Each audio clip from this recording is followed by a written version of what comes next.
Hello everyone, and welcome back to another lesson on the history of the Monster Hunter series. Originally, this video was going to cover all of Generation 4, including 4, 4 Ultimate, Generations, and Generations Ultimate. But due to the amount of content in each of these releases, I'll have to break this video up into its own two parts. In this video, we will be covering 4 and 4 Ultimate, while in the next video, we'll dive deep into Generations and Generations Ultimate.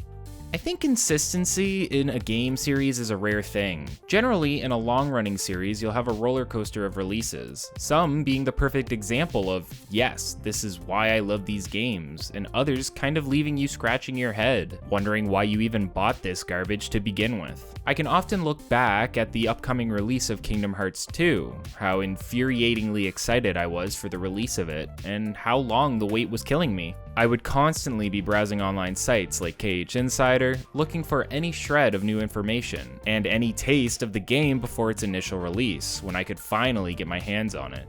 I was obsessed with it, and the hype, as we know it, was overwhelming. I remember my father driving me to the store, and finally getting my hands on it, and it really didn't disappoint. Kingdom Hearts 2 was everything I loved from the first game, but more. Expanded on past content and added so much new content that was so incredibly gratifying to play. To this day, it's one of my favorite games. And then Kingdom Hearts 3 was released, and to say the least, it wasn't what I was expecting or hoping for. Now, I know what you're probably saying. Super rad. I came here for Monster Hunter content, not Kingdom Hearts. What does anime and Mickey Mouse have to do with killing giant monsters? Well, consistency again. If we look at a series like Kingdom Hearts, it really went all over the place with the quality of games they released. But I can't say I ever felt that way with Monster Hunter. If you remember from my previous videos, I entered the series in the 3rd generation. But even from re-exploring the games, they always felt consistent in their quality, always building off of the last game in some way, but keeping that core feeling, that gratifying feeling that makes fans of the series so addicted. The grounded combat, the grind, the aesthetic, and more.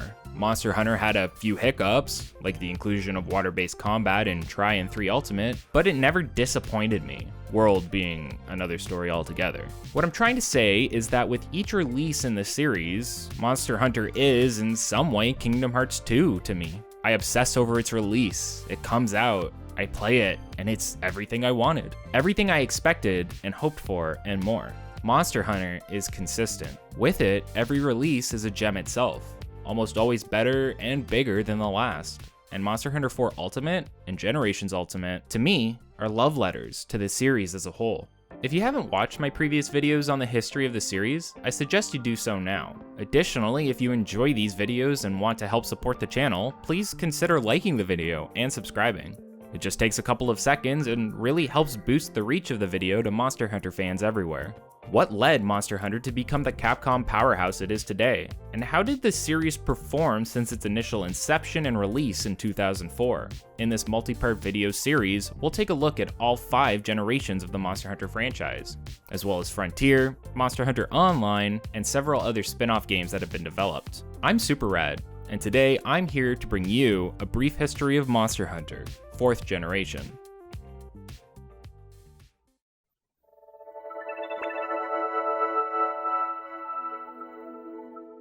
Side note, similar to the last video, I'll be using footage of 4 Ultimate even when discussing the original game in the series. This is due to having files and progress available to me that allow me to show more overall. While North American players finally had access to Monster Hunter 3 Ultimate in March of 2013, Monster Hunter 4 had already been readily available to Japanese audiences for half a year. In fact, players in North America wouldn't even have a chance to legitimately play 4 until the release of 4 Ultimate in the West in February of 2015, and that was still 5 months after 4 Ultimate's Japanese release. Why was this? Well, you have to keep in mind that Western sales of the game weren't even reaching 1 million copies sold, while selling multiple millions in Japan. The cost and workload of localization generally outweighed the return Capcom or the Monster Hunter development team expected to see. This isn't to say they weren't trying to break through to their Western audience, but these attempts always seemed to not be worth it. In my last video, I talked about the sales directly affecting Portable Third's lack of release in the West, but that's not really the whole story. Portable Third also had multiple development issues between the developers and Sony, due to lack of planning on localization, the release of Third on the PS3, lack of trophies, and multiple other factors. There's actually a really good Reddit post about this, and I'll link it in the description, so give it a read. So there were multiple factors at play here, both through cost and localization. On top of that, the Vita was on its way to release, and the PSP was basically dying in the West overall. It makes sense then that with the development of Monster Hunter 4 being on a new Nintendo handheld, the lack of Western sales, and the development team already being burdened with localization issues around Portable Third, that they would have their doubts about putting any effort into localizing 4 until the release of 4G or 4 Ultimate over a year later. Now this is just theorizing, but the release of 4 and time between 4 and 4 Ultimate gave the development team plenty of time to work on a localization for Ultimate, since a large amount of the content is reused, Ultimate just being an expansion of 4, which can explain why the developers put more stock into porting it over. On top of this, the localization director for Capcom, Andrew Alfonso, started developing the localization very early on, something that wasn't the case for Portable Third. On development specifically, Monster Hunter 4 was one of the biggest games yet. It took a lot of the reworkings and new features from the third generation and melded them in with old features from previous games and new features found in the fourth generation and beyond. One of these, and arguably the biggest feature of Monster Hunter 4, was the aspect of verticality. While Tri and 3 Ultimate tried to add more depth by allowing players to swim underwater and fight within both horizontal and vertical spaces, Monster Hunter did the same while removing the water mechanic, and it really was to the game's benefit. Gone were underwater segments, and in their place were new map designs, with towering cliffs, ledges, and pillars that the player could actively climb up. In previous games, players could climb from ledge to ledge and specifically climb up certain terrains like vines that were spread across specific sections of the map. Now, most flat surfaces could be actively climbed and launched off of, and players can interact with these surfaces with more depth. Comparing Monster Hunter's new vertical design to that of underwater, it was faster, smoother, and overall fit the themes of the game's original design better than water-based combat, a welcome inclusion that would show up in Generations and be fully expanded upon in Monster Hunter World. There's actually a beta trailer released around 2011 that showcases a much grander design idea for climbing and verticality as a whole. Incredibly large areas of the map are scalable and can even be destroyed, causing both the player and monster to fall and slide along the ground, a feature that was removed and wouldn't be integrated until the release of Monster Hunter World. This design idea is at least partially kept within Area 8 of Heaven's Mount. With all the verticality introduced into the game, hunters jumping and spending more time in the air was a given. To complement this, the game introduced 2 new mechanics, jumping attacks and mounting. When in the air, players can now swing their weapons, and through hitting enemies with these aerial attacks would build up the opportunity to mount them. If mounted, the player would then take part in a mini-game where they must mash one of the attack buttons to fill up the enemy's topple gauge. However, this gauge is slowly chased by the image of a dragon chomping toward the end of it. If the dragon head reaches the end of where the gauge is currently filled up, the player will be tossed off. The dragon head icon will turn red when either the monster begins to flail around or when it roars. To be successful at toppling the monster, the player must steady themselves by holding the right shoulder button. Doing so allows the player to slow down the enemy's advancement on their gauge, but also drains their own stamina. After successfully mounting a monster, they will begin to build up a tolerance to future mounting attempts, similar to ailments like paralysis. The inclusion of mounting was definitely a game changer, but it wasn't without its own design hiccups. For one, it was incredibly easy to mount enemies and became one of the sole strategies for many players. On top of this, other players would be punished for attacking monsters while it was mounted by another player. Instead of contributing to toppling the monster, attacking it while mounted would help the monster catch up to the player's topple gauge, meaning they had a better chance of being kicked off. Another new mechanic specific to the 4th generation of games is the Frenzy Virus. A large part of 4's storyline revolves around the player researching and hunting the game's flagship monster, Gormagala. We'll get into Gormagala more later on, but its introduction also brought with it the new status ailment known as Frenzy Virus, where afflicted players will become infected with the virus and a gauge will signify its buildup over time. This is probably one of the simplest but most interesting additions to the series in 4th generation to me. If the player allows the gauge to fill up, the icon will change, natural recovery will cease to function, and the player will take additional damage from moves that cause the ailment. However, if the player gets more aggressive and inflicts a large amount of damage before the gauge fills, they will receive a beneficial effect from the ailment, gaining a 15% affinity boost as well as temporary immunity from reinfection. It was such a simple and interesting addition because it made ailments something that weren't just detrimental. Through proper and skillful play, hunters could turn a negative situation into a positive. It was truly a very rewarding and gratifying feeling. Within the story and quests of Monster Hunter 4, monsters can also be infected with the Frenzy virus. These monsters will have multiple visual differences, such as discoloration on their body, purple smoke surrounding their mouth, and glowing red eyes. The virus makes these monsters much more aggressive, and is transmitted through the dander of a Gormagala's wings, and various other Magala species I'll mention later. The addition of jumping meant that all weapons needed to have new jumping attacks included in their arsenal. Additionally, 2 new Blade Master weapons are introduced into the series. First is the Insect Glaive, which prioritizes aerial attacks, allowing the player to launch themselves within battle without the need of cliffs or ledges. This meant that Insect Glaive users would have an easier time mounting creatures in comparison to other Blade Master classes. It also had a unique feature in the use of Kinsects, a new insect creature that can be paired with a glaive and sent out by the user. Kinsects will attack monsters in locations based on where the player aims them at. Depending on where the Kinsect lands, it will return to the player and bestow a specific buff. Next was the introduction of the Charge Blade. Similar to the Switch Axe, the Charge Blade has 2 forms: Sword Mode, where it functions similar to Sword and Shield, and Axe Mode, a slower but stronger mode. Players will generally build up energy in Sword and Shield mode before switching to Axe Mode to perform devastating attacks. Alright, let's move on to the monsters. Despite how vast Monster Hunter 4 felt, there really weren't that many new monsters added overall. From what I can count, there's about 13 total large monster additions, including subspecies, rare species, and elder dragons. This is padded out by reintroducing a large amount of monsters from past games back into the series. Monster Hunter 4 also introduced 4 brand new monster types to the series, those being amphibians, temnocerons, snake wyverns, and unknown. New large monsters introduced to the series included Kechawaka, a new fang-type beast monster that resembles a lemur, though it has a trunk on its face. It has the ability to cover its face with its large ears, creating a type of mask. Najarala, the introduction of snake wyverns and a rather large monster. It has the ability to fling its tail plates at enemies while creating a shrieking sounds to players' ears. It can also encircle players and trap them before attempting to paralyze them. Nerscylla, the introduction of Temnoceron monsters, and currently the only type of Temnoceron to exist next to a subspecies introduced in Monster Hunter 4 Ultimate. It resembles an arachnid and can trap players with its new webbed status ailment. It also wears a Gypsaro skin around its body. Seltas and Seltas Queen, an interesting addition to the Neopteron types of monsters. Seltas can be hunted on their own, but will generally accompany a Seltas Queen when hunted. A queen can actually call in a Seltas to mount on top of it, allowing the queen the ability to boost when charging.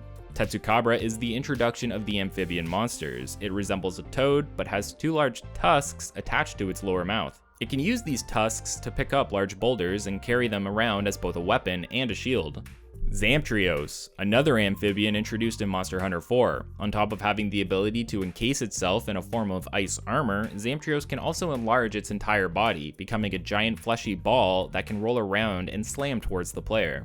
And the game's flagship monster, Gormagala, the first of the new unknown type of monsters introduced in Monster Hunter 4. The storyline spends a large portion of the game focusing on Gormagala, due to it causing the frenzy state in monsters. It has the ability to enter its own frenzy state, in which 2 feelers appear on top of its head, and this is the only time players can attempt to damage them enough to break them. On top of the new large monster additions, 3 new elder dragons and an elder dragon subspecies are introduced. Shigaru Magala, the mature form of a Gormagala that has been given the Elder Dragon classification. They are stronger and more agile than a Gormagala, and their feelers remain out at all times. Daren Moran, an Elder Dragon similar to that of Gen Moran, but not considered a subspecies. The fight against one of these is very similar to Gen, but requires the breaking of certain body parts to reach other locations on its body. Instead of 2 horns, it has 1 large drill-like horn on its head. Dalamador, an elder dragon with similar features to a snake wyvern. It is incredibly large, and the player must fight it while it encircles a large crag. And Orochi Kirin, a subspecies of Kirin that has a darker color scheme and uses the ice element over thunder. It is also considered to be more aggressive than a traditional Kirin. Finally is a new subspecies and a new rare species introduced to the large monsters. First is the new subspecies, Ruby Basarios. It is very similar to your typical Basarios, but has large pink crystals or gems protruding from its back instead of the rocks we normally see. This monster can only be encountered in the Everwood. And the new rare species, Molten Tigrex. Its skin is red in majority and uses the blast element to cause explosions with its attacks. It also has 2 rage states, allowing it access to attacks from Brute Tigrex, like its explosive roar. It can only be fought in the Tower Summit area. Now, I want to take some time to discuss the towns and locations of Monster Hunter 4, but to do that, we need to discuss the storyline. Kaname Fujioka, the director of Monster Hunter 4, states that the game has a large focus on adventure and story progression. For one, the game now opens up with a tutorial sequence against Darren Moran, as a means to ease new players into the gameplay style of the Monster Hunter series. Then they are tasked with helping a caravan travel across the world, visiting various towns and locations as they progress, and advancing various goals along the way, like dealing with Gore Magala and Shigaru Magala. The caravan consists of multiple members, including the Caravaneer, whom the player meets first at the start of the game and gets them to join on their mission.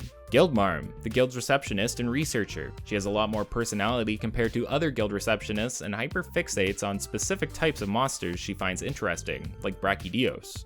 The Man and Little Miss Forge, who provide most of the smithing functionality for the caravan. The Street Cook, who functions as a means players gain feline skills, and the Waikun. The Waikun and the Waiporium are an interesting addition, as the player can give them certain materials in order to receive materials from monsters not actually in the game. For example, the player could trade a Great Jaggy Claw to receive an Arzuros shell. The caravan takes the player to multiple new locations. Let's take a look. Valhabar is the first town players will arrive in and explore in Monster Hunter 4. It is a port city that neighbors the Great Desert, which was introduced in Monster Hunter 3. It's similar in design to Lochlak City, acting as a hub for large numbers of travelers and merchants. It's used to being near multiple large monsters like Jen or Darren Moran, and has a sandship fleet to help defend against them. Next is Hearth, a village found underground and surrounded by magma, and populated by the Tovirian race, a race of mole-like humanoid beings that are considered workaholics. They work similarly to Wyverians and become depressed when they can't work. This happens when the magma in their village stops flowing, as it is used to produce much of the equipment they work on. This is where the caravan meets Little Miss Forge, who joins them in order to learn from the Man. Players are also introduced to the Equipment Polish Workshop here, where they can unlock certain equipment which can be found within the Everwood. Following Hearth is Chico Sands, which is located off of another hunting area, the Primal Forest. It's a secluded area along the beach and rather peaceful. Due to this, it's inhabited by a community of felines in majority, as well as the Cat Granny, an old Wyverian woman. The main feature of Chico Sands is a nearby area called Sunsnug Isle. Here, felines meet up for various tasks, such as fishing or hunting. Players can send a team of non-active palicos they have recruited, known as Meowster Hunters, on missions to hunt and collect various materials. This is done through a 3-stage minigame similar to Rock, Paper, Scissors. There's also a casting machine where the hunter can spend caravan points to hire 5 of their palicos to catch schools of fish. This also includes its own small minigame. The player can even catch a plesioth or its subspecies, green plesioth. It's terrifying. Moving on, players eventually reach the village above the clouds, Cathar. A group of farming Wyverians live here, and it's located near Heaven's Mount. Introduced in this location is the melding pot. Here, players can meld items. If the player trades Frenzy Shards or Zenith Gems in 4 Ultimate, they can receive various items. Additionally, the player can sacrifice 3 talismans they may not want to create a new random talisman. There are 6 melding options, which either require higher talismans as sacrifice or offer different rewards regardless of the type of talisman offered. In 4 and 4 Ultimate, the talisman melding requires the use of Frenzy Shards. Moving on from towns, we can now discuss hunting areas. The main hunting areas include Ancestral Steppe, which includes various types of locations to explore like valleys, caves, and forests. It really shows off Monster Hunter 4's more colorful and saturated feel. Primal Forest, another colorful hunting area full of vegetation. One of the major locations in this area includes a large skeleton the player can walk around under. Sunken Hollow, an area that features a subterranean cave system, making the perfect home for creatures like the Tetsukabra. It's connected to a dormant volcano. Frozen Seaway, the new tundra-like area introduced in Monster Hunter 4. This is generally where players will hunt monsters like Zamtrios or Lagombi. Volcanic Hollow. After the dormant volcano surrounding the Sunken Hollow finally erupts, the Volcanic Hollow is the new location the player can explore. And finally, Heaven's Mount. High in the mountain ranges and incredibly unstable. Players can often see parts of the mountain falling around them. Interestingly, there is no explorable desert region in this game, not counting the Great Desert, as it is a special location used for Elder Dragon battles. Next are some special locations. Tower Summit, an arena-type area the player can fight multiple creatures in, including, but not limited to, Molten Tigrex and Orochi Kirin. It is almost identical to Area 10 of the Tower area from previous games. Great Desert. I already mentioned that this was a returning area from 3 and where the player will hunt Jen and Darren Moran. Sanctuary, where the player will fight Shigaru Magala. It actually shares a base camp with Heaven's Mount, but the player is limited to only accessing Sanctuary when fighting Shigaru and can't access other areas. Ingle Isle, a volcanic arena area where the player can fight Acantor and Crimson Fatalis. Spear Tip Crag, where the player can fight Dalimidor. And the Great Sea, an event area where the player will fight Gormagala and later Seregios in 4 Ultimate. One final and unique area to talk about is the Everwood, an area that was clearly inhabited by some intellectual species at one point in time, but is now abandoned, with many structures old and crumbling. Here, the player can hunt specific monsters from older games that they can't find in normal quests within Monster Hunter 4, including Nyan Garuga, Velocidrome, and Basarios. This area is extremely special in that it always has a random layout when players enter for expeditions. Similar to free hunts in Mogi Village, expeditions have no failure conditions, and the player will simply return to the base camp if they faint. By completing quests, players can unlock the ability to do both low and high rank expeditions, while G rank expeditions wouldn't be added until 4 Ultimate. Players may find relic weapons within expeditions, but the weapons must be brought to Hearth to be polished before being used. These weapons will have randomized stats, and players can find better relic weapons through a mechanic known as guild quests. Guild quests were special quests that could be leveled up through repeated completion. Players could receive these quests in multiple ways, either through hunting monsters in expeditions, sharing through guild cards, or by using the 3DS's Spot Pass feature. Once the player had these quests, they could register them to their active guild quests and go out to complete them. By completing them, players would level them up from level 1 to 100, which would signify whether the quest was low or high rank, and would also raise the power of the monster that the player was hunting. By completing high level quests, players would be able to obtain relics that would have better randomized stats than those from regular expeditions. It was an interesting feature to say the least. I personally never got behind the randomized stat aspect, something that seems to have stuck around in future Monster Hunter games. It should also be noted that both charge blades and insect glaives couldn't be excavated by this point. Sales-wise, Monster Hunter 4 sold 4.1 million copies in Japan alone, competing with the 4.9 million copies sold by Portable Third. In fact, it sold 1.8 million within the first 2 days of its release. Famitsu gave the game a score of 38 out of 40. The next release in the series would sell similarly well to its original counterpart, and would become one of the fastest selling Monster Hunter games in the West, and the first Monster Hunter game to sell over 1 million copies outside of Japan. Let's take a look at Monster Hunter 4 Ultimate.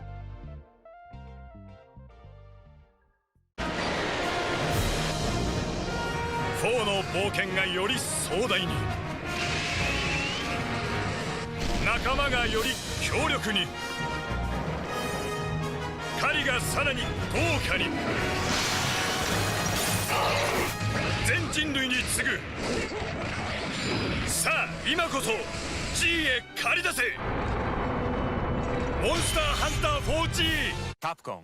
As mentioned earlier, due to the lack of development on a localization, Western players never saw a release of Portable Third in the West, but localization for Monster Hunter 4 started early and didn't have some of the hiccups with Nintendo that Portable Third did with Sony. Due to this, a North American release of Monster Hunter 4 Ultimate made its debut a few months after its Japanese release.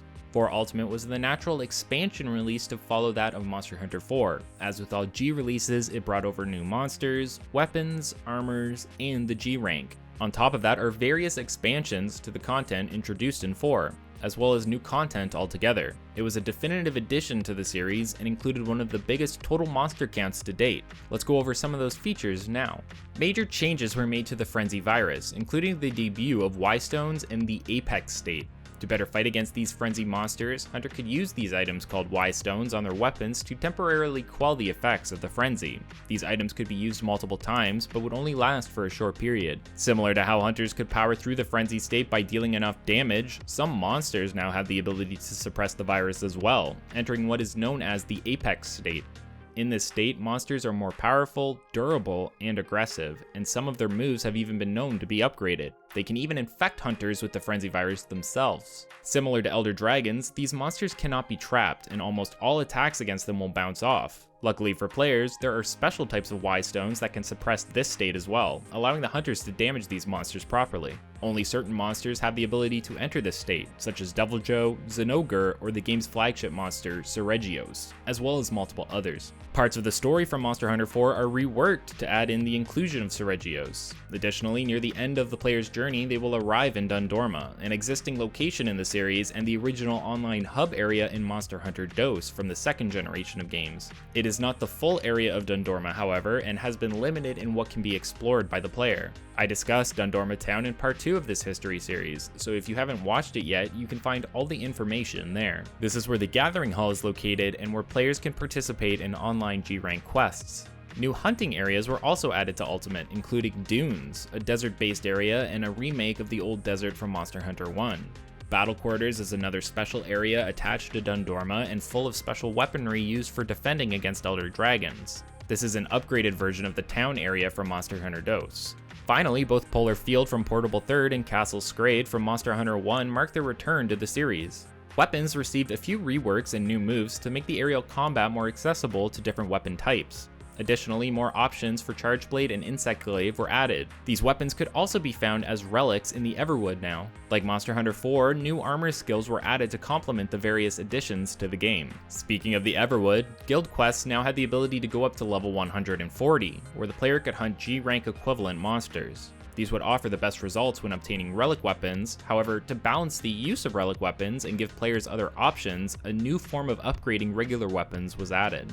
Foreshadowing augmentation in Monster Hunter World, Extreme Forging was added to 4 Ultimate. When a weapon becomes fully upgraded, players now have the option to boost one of 3 parameters: attack, defense, and life recovery, where the player could gain health with every hit they connect. 4 Ultimate has one of the biggest Monster Hunter rosters in any Monster Hunter game. On top of 62 large returning monsters, there are also 13 brand new additions to the series, meaning the game had a total of 75 large monsters and 98 monsters overall. On top of these additions, 2 monsters could be forged into weapons that had incredibly unique traits, the first of their kind. First is the flagship of Ultimate, Seregios. It was a monster designed to rival Rathalos, and has the ability to enter the Apex state. It introduced a new status ailment known as Bleed, where the player will take damage when performing various actions, and can cure the effect by crouching for an extended period of time. After curing Bleed, the player's natural recovery receives a temporary boost. Weapons created by Seregios have a unique trait where they will self-sharpen every time the player rolls.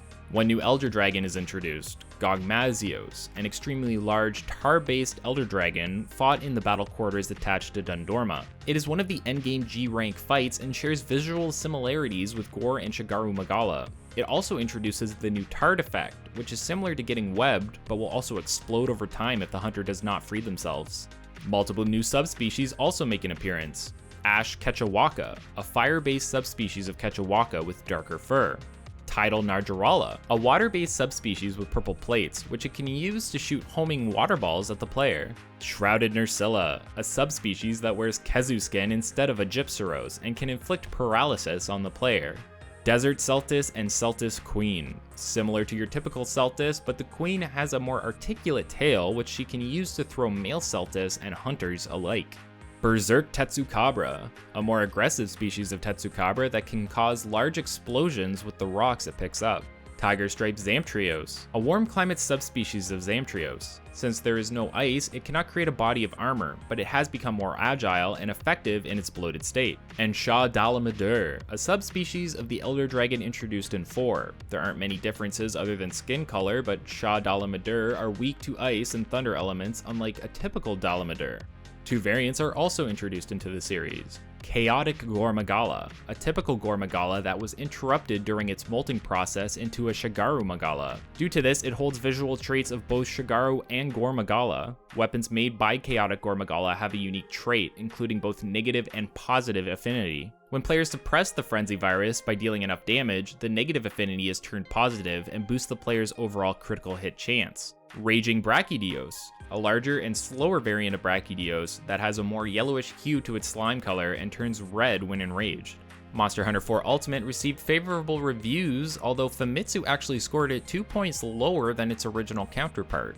Almost all major review sites scored the game with at least an 8, which is a higher average than most previous releases in the series. It was also the first Western release of the game to sell over 1 million copies outside of Japan, with a total worldwide sale of 4.2 million copies. This marked what was considered true Western success and can be attributed to better marketing, more dedication to localization, and an easier entry into the series overall, with tutorials, dedicated storyline, and structure, as well as a greater sense of adventure, which seems to appeal to Western audiences. And that's Monster Hunter 4. An entry that probably added some of the most valuable content overall to the series. The added mobility and verticality of the game would ripple through the future games within the series and be expanded on fully in Monster Hunter World. The fact that this entry in the series took an entire video to cover shows how much it contributed to the series as a whole. I'd like to give a big shout out to the Monster Hunter 4G Citra community for their help in making this video and answering various questions I had about 4 and 4 Ultimate.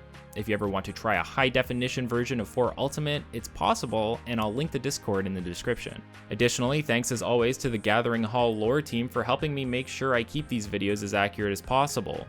Their Discord will also be linked in the description. These are long videos and require a lot of research. If for some reason there's an error, feel free to comment below and let me know. I'll always try to add corrections when I can. In the next part of this series, we'll actually be discussing Monster Hunter Generations and Generations Ultimate. I just couldn't realistically fit them in this video. If you enjoyed this video and found it informative, consider supporting the channel by liking, commenting, and subscribing. Again, it only takes a couple of seconds and helps support me in my goal of creating this content for you all. I try to respond to every comment I can, so if you want to hear from me, be sure to let me know. Thanks so much for watching, everyone, and I'll see you in the next video.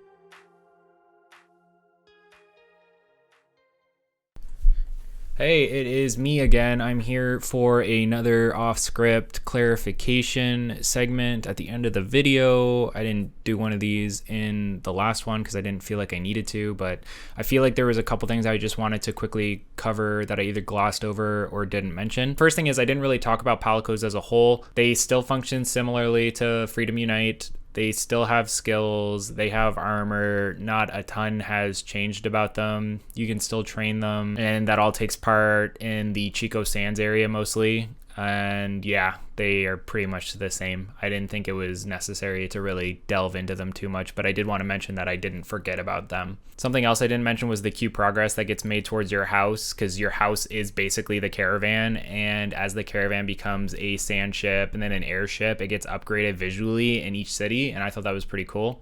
Also, I noticed, and I don't think I ever noticed this before when I was originally playing 4 Ultimate, but they'd have the same issue that they had in the PSP games where only a certain amount of quests seem to be able to be shown, and they cycle through those quests when you enter a quest, and whether you win it or abandon it and you come back out, they will have cycled through them, and I hate that, and I really hate that.